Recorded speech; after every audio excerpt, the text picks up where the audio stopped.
nav augšžoklī. Jā, tā ir taisnība.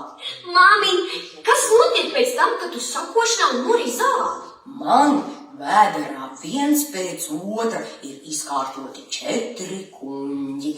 Es noriju zāli kopā ar lielu daudzumu siekalām, un tā nonāk pirmajā kuņģī – spureklī, kur pateicoties miljardiem mikroorganismu notiek rūkšanas process. Šie mikroorganismi kopā sver aptuveni 7 kilogrami.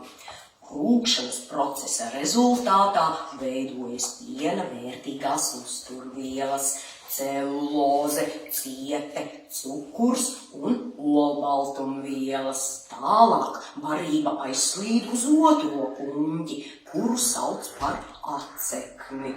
Tur barība tiek saspiesta dūres izmēra lielās bumbiņās un nonāk atpakaļ mutē, kur to vēlreiz atgremo.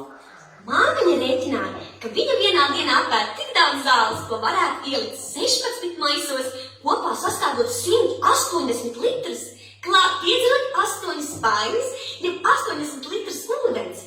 Kad es būšu liels, es arī varēšu apēst un izdzert tik